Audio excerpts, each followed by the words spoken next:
نحمده ونصلي على رسوله الكريم أما بعد فأعوذ بالله من الشيطان الرجيم بسم الله الرحمن الرحيم ألف لام ميم ذلك الكتاب لا ريب فيه هدى للمتقين صدق الله العظيم اللهم صل على محمد وعلى آل محمد كما صليت على إبراهيم وعلى آل إبراهيم إنك حميد مجيد اللهم بارك على محمد وعلى آل محمد كما باركت على إبراهيم وعلى آل إبراهيم إنك حميد مجيد.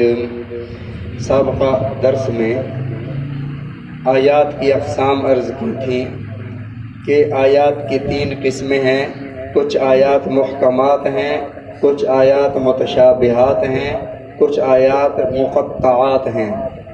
محکمات آیات کی مثالیں عرض کی تھیں جن کا مطلب صاف، واضح اور ظاہر ہو. وہ آیات جن کی مراد، جن کا مطلب ظاہر نہ ہو، واضح نہ ہو، ان پر اجمالی طور پر ایمان لانا ضروری ہوتا ہے. تو قرآن پاک میں اس کی بے شمار مثالیں ہیں. مثلا اگر کوئی کہے این اللہ، اللہ کہاں ہے، اور وہ جواب دے کہ اللہ عرش پر ہے، کیونکہ اللہ نے قرآن پاک میں ارشاد فرمایا الرحمن علی العرش استوی، اللہ عرش پر مستوی ہوئے. اللہ عرش پر مستوی ہوئے تو اس کا مطلب اللہ عرش پر ہے، یہاں موجود نہیں ہے. ایک حدیث مبارکہ میں بھی اس کی تائید ہوتی ہے. اللہ کے نبی صلی اللہ علیہ وسلم کے پاس حضرت علی المرتضیٰ رضی اللہ تعالیٰ عنہ نے کہیں سے کچھ سونا بھیجا، اور وہ سونا کان سے نکلا ہوا تھا اور اس پر کچھ مٹی بھی لگی ہوئی تھی. نبی رحمت صلی اللہ علیہ وسلم کی خدمت میں جب وہ پہنچا تو آپ نے 4 صحابہ میں وہ سونا تقسیم فرما دیا. ایک صحابی نے کہا کہ ہم زیادہ مستحق تھے ان سے، جن کو آپ نے عطا فرمایا ہے ان سے زیادہ تو مستحق اور ضرورت مند ہم تھے. نبی علیہ الصلوۃ والسلام کو یہ بات پہنچی تو رسول اللہ صلی اللہ علیہ وسلم نے ارشاد فرمایا میں اس ذات کا امین ہوں جو آسمانوں میں ہے، میں اس ذات کا امین ہوں جو آسمانوں میں ہے، مجھے پتہ ہے کہ کون زیادہ ضرورت مند ہے، کون زیادہ حاجت مند ہے. تو آپ نے یہ جملہ ارشاد فرمایا جو آسمانوں میں ہے، معلوم ہوا اللہ آسمان میں ہے. حالانکہ اگر سارے قرآن پاک کی جتنے بھی اللہ کے متعلق آیات ہیں ان کو دیکھا جائے تو معلوم ہوتا ہے کہ اللہ ہر جگہ موجود ہے. کیونکہ قرآن پاک میں ایک جگہ اللہ نے ارشاد فرمایا ان ربی قریب مجیب، تمہارا رب تمہارے بہت زیادہ قریب ہے اور تمہاری دعاؤں کا جواب بھی دیتا ہے. مجیب، وہ جواب بھی دیتا ہے. اور دوسری جگہ ارشاد ہوا فرمایا اینما تکونوا فثم وجہ اللہ، تم جہاں بھی ہوتے ہو، جس طرف بھی تمہارا رخ ہو، اللہ وہاں موجود ہوتا ہے.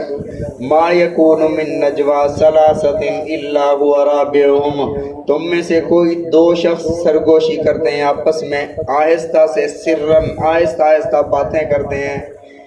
ما یکون من نجوا ثلاثۃ، 3 لوگ باتیں کر رہے ہوتے ہیں تو چوتھا وہاں پر اللہ موجود ہوتا ہے. ولا خمسۃ الا هو سادسهم، کوئی 5 ایسے نہیں کہ وہ آپس میں گفتگو کر رہے ہوں تو چھٹا اللہ وہاں موجود نہ ہو. اینما کنتم، جہاں بھی تم ہوتے ہو وہاں اللہ موجود ہوتا ہے. هو ادنی من ذلک ولا اکثر الا هو معهم اینما كانوا، تم اس سے کم ہو یا زیادہ ہو وہاں اللہ وہاں موجود ہوتا ہے. ایک اور آیت مبارکہ اللہ نے فرمایا کہ میں تمہاری شاہ رگ سے بھی زیادہ قریب ہوں. وَنَحْنُ أَقْرَبُ إِلَيْهِ مِنْ حَبْلِ الْوَرِيدِ، میں تمہاری شاہ رگ سے بھی زیادہ قریب ہوں. ایک بزرگ ہمارے گزرے ہیں ہندوستان کے، انہوں نے فرمایا کہ مثال اس طرح ہے جس طرح 2 کاغذوں کو گم یا گوند کے ساتھ جوڑا جائے تو کاغذ آپس میں قریب ہوتے ہیں، لیکن ایک کاغذ کے دوسرے کاغذ کی بنسبت جو زیادہ قریب ہے وہ گم ہے، جو گوند ہے درمیان میں لگی ہوئی ہے، وہ دوسرے کاغذ کے اس کاغذ کے زیادہ قریب ہے. تو فرمایا، اللہ نے فرمایا شاہ رگ تو تمہارے قریب ہے لیکن اس شاہ رگ سے بھی میں زیادہ تمہارے قریب ہوں. فرمایا کہ یہ ساری آیات جو ہیں یہ متشابہات میں سے ہیں۔ کیا مطلب؟ اگر ہم کہیں کہ اللہ وہاں موجود ہے تو اللہ سمتوں سے تو پاک ہے نا، جو وہاں ہوتا ہے وہ یہاں نہیں ہوتا۔ اللہ رب العزت کا رخ کس طرف ہے؟ یہی سوال دہریے نے امام اعظم ابو حنیفہ رحمۃ اللہ علیہ سے کیا کہ آپ یہ بتائیں، تم اللہ کے وجود کے ماننے والے ہو، تم یہ بتاؤ کہ اللہ کہاں موجود ہے؟ این اللہ، اللہ کہاں ہے؟ جو ایک جگہ ہوتا ہے وہ دوسری جگہ نہیں ہوتا۔ تو حضرت امام ابو حنیفہ رحمۃ اللہ علیہ نے ایک دودھ منگایا، دودھ منگا کر فرمایا کہ بتاؤ کہ دودھ کے اندر مکھن کہاں ہے؟ اس نے کہا سارے دودھ میں ہے۔ تو آپ نے فرمایا کہ دودھ تو مخلوق ہے نا، رب کی پیدا کی ہوئی چیز ہے، تو جو یہاں پر پوری اس دودھ میں ہر جگہ ہے تو اللہ بھی ایسے ہر جگہ موجود ہے۔ اور اسی طرح اس نے کہا کہ اللہ کا رخ کس طرف ہے؟ اللہ کا رخ کس طرف ہے؟ آپ نے چراغ منگایا، چراغ کو جلایا، فرمایا بتاؤ کہ اس کا رخ کس طرف ہے؟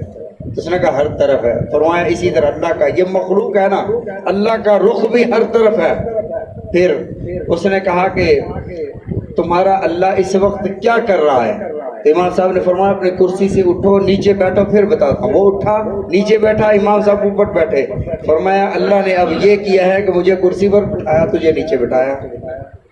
تو اس نے کہا کہ جنات کو دوزخ میں ڈالیں گے، جنات بھی دوزخ میں جائیں گے، وہ تو آگ کے بنے ہوئے ہیں، تو آگ کو آگ کیسے جلائے گی؟ تو آپ نے مٹی کا ایک ڈھیلا منگایا اور اسے مارا۔ فرمایا تکلیف ہوئی ہے؟ کہتے ہیں ہاں۔ کہا آپ بھی تو مٹی کے بنے ہوئے ہو، تو مٹی کے بنے ہوئے کو مٹی اگر لگ سکتی ہے تو آگ کے بنے ہوئے کو آگ کیوں نہیں جلا سکتی؟ یہ خدا کے وجود کا منکر تھا۔ تو فرمایا کہ متشابہات یہ ہیں، جتنا جو کہا گیا اس پر یقین کر لو، اس پر ایمان لے آؤ۔ کچھ آیات ہیں مقطعات۔ مقطعات سورتوں کے شروع میں آنے والے وہ حروف جن کے معانی اور مطالب کو اللہ کے سوا کوئی نہیں جانتا۔ یہ تقریباً 29 آیات کے شروع میں ہیں۔ الف لام میم، کاف ہا یا عین صاد، الف لام میم را، الف لام را، طٰ طاسین، طاسیم میم، قاف حا میم عین سین قاف نون صاد، یہ حروف مقطعات ہیں۔ حروف مقطعات کا مطلب یہ اس صورتوں سے کٹے ہوئے ہوتے ہیں۔ ان کے معنی کے بارے میں تمام جمہور مفسرین کرام رحمہم اللہ فرماتے ہیں کہ اللہ اعلم بمرادہ، اللہ ان کی مراد بہتر جانتے ہیں، اللہ کو پتہ ہے کہ ان کے معنی اور مطالب کیا ہیں۔ اب ایک غیر مسلم نیا مسلمان ہوتا ہے، اسلام کی طرف آتا ہے، وہ قرآن مجید پڑھتا ہے، ترجمہ پڑھتا ہے، وہ اجمی ہے، اسے ترجمے کی ضرورت ہے۔ وہ کہتا ہے الف لام میم، ہم کہتے ہیں بھی اس کا مطلب اللہ کو معلوم ہے۔ وہ سوال کرتا ہے جس چیز کی ضرورت نہیں تھی، اس کا ترجمہ اللہ نے بتانا نہیں تھا، تو وہ نازل کیوں فرمائی؟ یہ تو فضول ہوا نا۔ پھر اگر اس کی ضرورت تھی تو اس کا معنی اور مطلب بتانا چاہیے تھا، کیونکہ حضرت ابو بکر صدیق رضی اللہ تعالیٰ عنہ، حضرت عبداللہ بن مسعود رضی اللہ تعالیٰ عنہ سے پوچھا گیا کہ حضرت ان کے مطالب کیا ہیں؟ الف لام میم کاف ہا یا عین صاد حروف مقطعات، ان کا مطلب کیا ہے؟ تو انہوں نے ارشاد فرمایا لکل الکتاب سر، ہر کتاب کا کوئی نہ کوئی راز ہوتا ہے۔ سر القرآن اوائل السور، جو صورتوں کے شروع میں الف لام میم کاف ہا یا عین صاد ہا میم عین سین قاف یہ لکھے ہوئے ہیں، یہ قرآن کے راز ہیں۔ اللہ اعلم بمرادہ، اللہ اس کی مراد بہتر جانتے ہیں۔ اور اسی طرح امام راضی رحمۃ اللہ علیہ سے کسی نے پوچھا، 6 اور 7ویں صدی کے امام ہیں، امام صاحب سے پوچھا کہ حضرت یہ فرمائیں کہ اس کا مطلب کیا ہے؟ فرمایا سر اللہ فلا تطلبوا، یہ اللہ کے راز ہیں، ان کے پیچھے نہ پڑو، خود قرید نہ کرو، جتنا آپ کو کہا گیا ہے اس پر ایمان لے آؤ۔ آمنا وصدقنا۔ امام مبرد رحمۃ اللہ علیہ صرفی نحوی لغوی امام ہیں، لغت کے، ادب کے، صرف کے، نحو کے امام ہیں، اور 3ری صدی کے ہیں۔ ان سے کسی نے پوچھا کہ حضرت ان کا کیا مطلب ہے؟